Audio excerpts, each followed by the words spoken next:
एकदन्तम् चतुर्हस्तम् पाशमङ्कुशधारिणम् रदम् च वरदम् हस्तैर्बिभ्राणम् मूषकध्वजम् रक्तम् लम्बोदरम् शूर्पकर्णकम् रक्तवाससम् रक्तगन्धानुलिप्ताङ्गम् रक्तपुष्पैः सुपूजितम् भक्तानुकम्पिनम् देवम् जगत्कारणमच्युतम्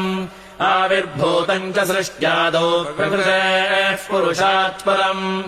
एवम् ध्यायति यो नित्यम् स योगी योगिनाम् वरः नमो व्रातपतये नमो गणपतये नमः प्रमथपतये नमस्तेऽस्तु लम्बोदरायैकदन्ताय विघ्ननाशिने शिवसुताय श्रीवरदमूर्तये नमः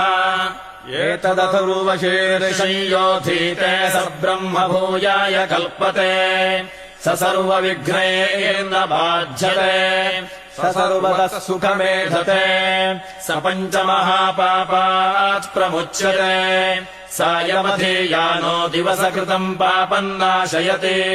प्रातरधीयानो रात्रिकृतम् पापम् नाशयति सायम् प्रातः प्रयुञ्जानः पापो भवति धर्मार्थकाममोक्षम् च विन्दति इदमथर्वशीर्षमशिष्याय न देयम् यो यदि मोहाद्दास्यति स पापीयान् भवति।